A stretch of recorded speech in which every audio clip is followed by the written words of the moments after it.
जानी ना दर्शक बंधु आज सकाल सकाल घर गोटे कौन मिठा बन खावा इच्छा है एबे तो आज्ञा बाहुड़ जात्रा और नीलाद्रि विजय सरी तो समस्त मन पुरी रे लाखी जाइए। तो चलतु पुरी फेमस प्रसाद मिठा फणी को आज घरे बनैबा।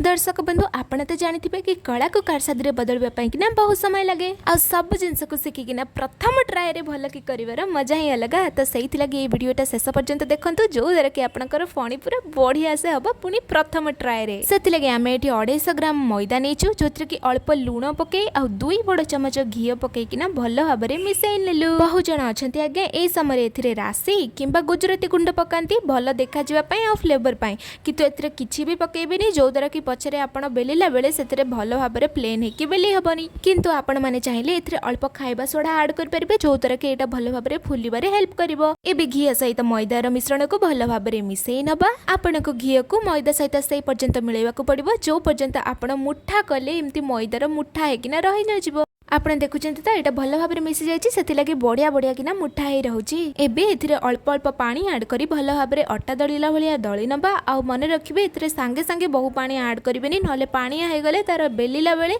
लेयर्स गुड़ाक मिसीजे। तो सहीटा को ध्यान रखिकिना कम कम पानी डालिबा और सुखिला सुखिला किना ताकू दली नेबे। भल भाव में दली सारिबा परे मिनिमम 30 मिनिट पर्यंत ताकू घोड़े किना गोटे जगह साइड करी आराम करने को छाड़ी देबे। मैदा आमर आज्ञा ये टिके अधिक आराम करी नेला।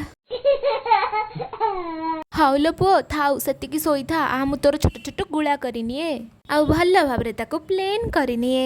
एबे आज्ञा गुला प्रस्तुति पर्व सरिला आउ आसिला मेन इंपोर्टेंट पर्व जोटा कि हैला बेलिबा। नॉर्मली जेमती रुटी बेला हुए सेमिति ही बेलिबार अछि किंतु गोटिए कथा ध्यान देबे एथि आकार रु बेसी इंपोर्टेंट होची ओसार माने से चारिकणिया हो कि पूरा चका चका गोलिया हो सेथिरे किछि फरक पड़िबनी किंतु फरक पड़िबो होची आज्ञा से मोटा पतला नहि कि पूरा समान आकार रे बेली हेतिबा आ बहुत पतला हेतिबो। एबे सेही भली भाव में 4 रु 5 पट रुटी को भल भाव में बेली नियंतु। आपण चाहिले ताठुर भी बेसी करिपारिबे जेते बेसी करिवे रुटी सेते आपनक लेयर से आसीबो। एबे पटे रुटी नै तादरे भल भाव में घी को ऊपर बटे मालिश करंतु। एटा काहे कि करिवि सेटा को मु परे कहबी किंतु कहूची आपण भल भाव में मालिश करंतु आ तापरे गोटे परे गोटे रुटी रखिकी ता ऊपर सेमते लेयर्स भाव में घी को मालिश करी करी चलंतु। घी मालिश करबा द्वारा आपणकर ए जो रोल करिसथि ना सेही टाइम रे जेतेक भी रुटी पट अछि सेटा अलग अलग रहइबो माने मिसी जीवनी ताहेले हबो कोन ना जेतेबेले आपण फणी छाणीबे सेतेबेले आपरो गोटे गोटे बढ़िया क्रिस्पी क्रिस्पी हेकिना लेयर्स गुड़ाक बाहर को आसीबो। तो सब तक रुटी को अरेंज करि सारिबा परे एमते गोल गोल करी आमे ताकू रोल करी नबा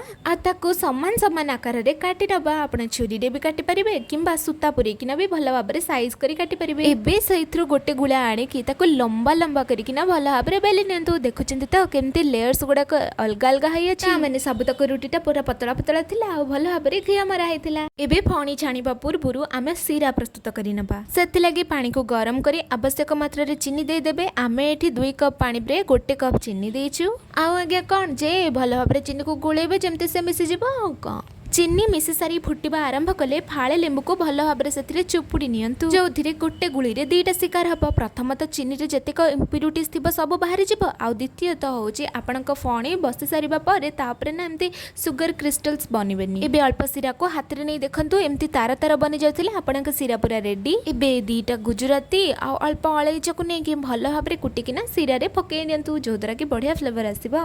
आपण चाहिले एथिरे ना केसर भी पके पारिबे। एबे आम सिरा पूरा प्रस्तुत चलतु बनैबा फणी। मीडियम फ्लेम रे कड़े को गरम करी सेतिरे तेल को गरम हवा को छाड़ी दबा। जेतेबेले आपण फणी को छाणीबे सेतेबेले जाळटा पूरा कम थिबो काहेकि ना बेसी जाळ थिले आगे सेटा ऊपर ऊपर नालिया हेकि ना जळी जिवो आ भीतर कंचा रहि जिवो। एबे फणी आपण देखुचंती एंती धीरे धीरे छाणी हबो जेते टाइम लागू पछे लागू किंतु जम्मा भी जाळ बेसी करिवेनी आ जेते स्लो रे आपण ताको छाणी परिबे स्लो रे ही क्रिस्पी हबा पर्यंत ताको धीरे धीरे धीरे धीरे छाणी चलिबे। आपण एबे देखि एथरे केते बढ़िया से लेयर्स गुड़ाक अलग अलग है अच्छी ये फणीटा पूरा बढ़िया है।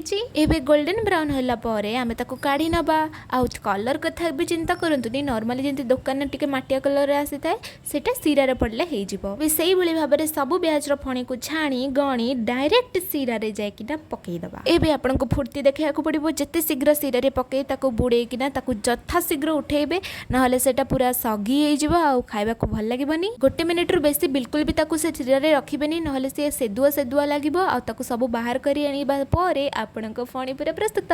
ଏଇଟା ଦେଖୁଛନ୍ତି ତ କେତେ ସୁନ୍ଦର ଦେଖାଯାଉଛି, ଟେମ୍ପଟିଂ ଦେଖାଯାଉଛି। ଏବେଠାରୁ ମୋ ପାଟିରେ ଲାଳ ଗଳିଲାଣି। କିନ୍ତୁ ଧନ ଟିକେ ରୁହ, ଲାଳସା ଟିକେ ଲଗାମ ଦିଅ ତାକୁ, କାହିଁକିନା ପ୍ରଥମେ ଆମେ ଆସିବା ତାକୁ ଭୋଗ କରି ଆଣି, କାହିଁକିନା ଆମେ ପ୍ରଥମେ ସବୁ ଜିନିଷ ଠାକୁରଙ୍କ ପାଇଁ ବନାଉ ଆଉ ତାପରେ ଭୋଗ ହେଇସାରିବା ପରେ ଆଉ ସବୁ ଜିନିଷ ଆମର। ଆଉ କ'ଣ ଫଣିଟା ଆଜ୍ଞା ଥିଲା ବହୁତ ସୁନ୍ଦର, ଯୋଉଟାକୁ ଆମେ ମା ଝିଅ ଖାଇକିନା ପୁରା ଆନନ୍ଦରେ ହେଇଗଲୁ ବିଭୋର। ଆଉ ସେହି ଆନନ୍ଦର ଖୁସିଟା ମୋ ମୁହଁରେ ପୁରା ଅପରମ୍ପରା ହେଇକିନା ଝଲସିଯିବ। ଆଉ ଆପଣମାନଙ୍କୁ ରେସିପିଟା ପସନ୍ଦ ଆସିଥିଲେ ଘରେ ନିଶ୍ଚିତ ବନାନ୍ତୁ, ନିଜେ ଖାଆନ୍ତୁ, ଅନ୍ୟକୁ ଖୁଆନ୍ତୁ। ଆମକୁ ଲାଇକ୍ ସେୟାର ଆଉ ସବସ୍କ୍ରାଇବ୍ କରି ନିହାତି ଯାଆନ୍ତୁ। ଜୟ ଜଗନ୍ନାଥ।